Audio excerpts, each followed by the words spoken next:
Chapter 2. Paging Mr. Tushman. I would have been more nervous about meeting Mr. Tushman if I'd known I was always going to be meeting some kids from the new school. But I didn't know, so if anything I was kind of giggly. I couldn't stop thinking about all the jokes Daddy had made about Mr. Tushman's name. So when me and Mom arrived at Beecher Prep a few weeks before the start of school, and I saw Mr. Tushman standing there waiting for us in the entrance, I started giggling right away. He didn't look at all like what I pictured, though. I guess I thought he would have a huge butt, but he didn't. In fact, he's a pretty normal guy. Tall and thin and old, but not really old.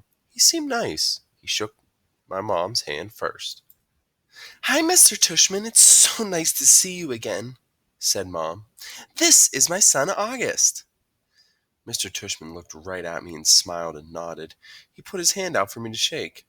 "Hi, August," he said totally normally. "It's a pleasure to meet you." "Hi," I mumbled, dropping my hand into his hand while I looked down at his feet. He was wearing red Adidas.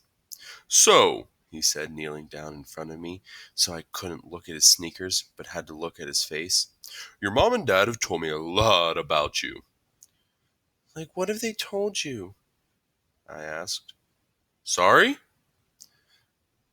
"Honey, you have to speak up." "Like what?"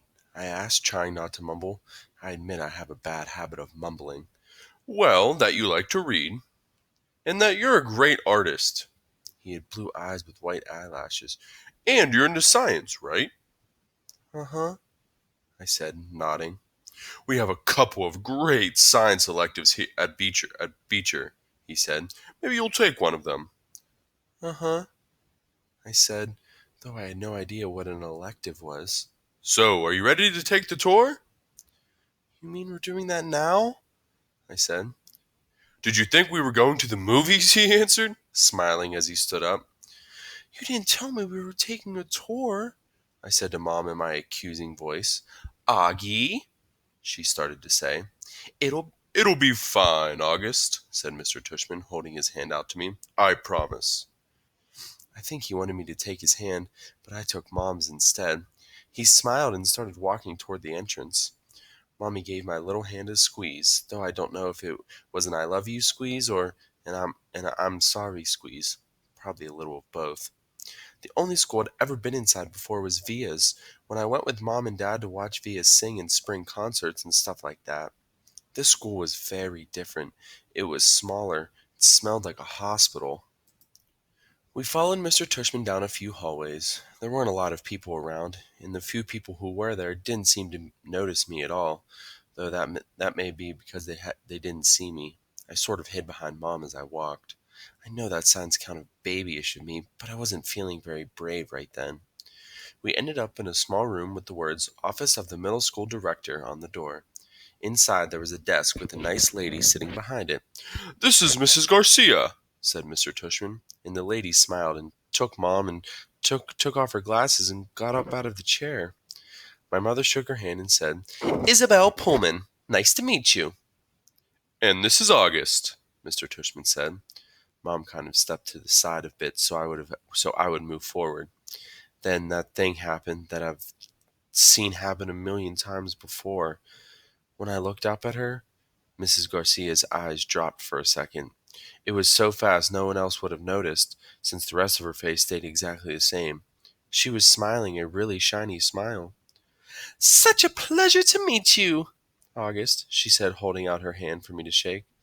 "Hi," I said quietly, giving her my hand, but I didn't want to look at her face, so I kept staring at her glasses, which hung from a chain around her neck. "Wow, what a firm grip," said Mrs. Garcia. Her hand was really warm. "This kid's got a killer handshake," Mr. Tushman agreed, and everyone laughed above my head. "You can call me Mrs. G," Mrs. Garcia said. I think she was talking to me, but I was looking at all the stuff on her desk now. "That's what everybody calls me, Mrs. G. I forgot my combination. Mrs. G, I need a late pass. Mrs. G, I want to change my elective." "Mrs. G's actually got the one who runs the place," said Mr. Tushman, which again made all the grown-ups laugh.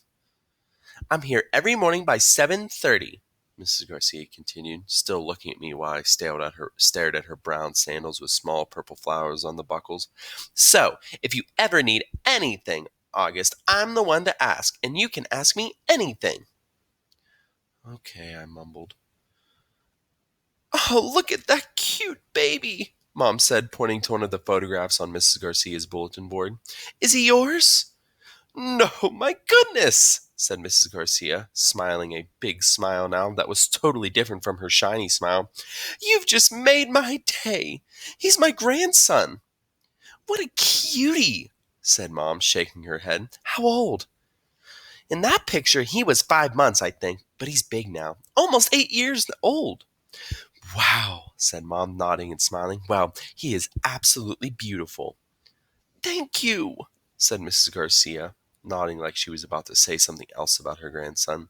But then, all of a sudden, her smile got a little smaller. We're all going to take very good care of August, she said to Mom. And I saw her give Mom's hand a little squeeze. I looked at Mom's face, and that's when I realized she was just as nervous as I was. I guess I liked Mrs. Garcia when she wasn't wearing her shiny smile.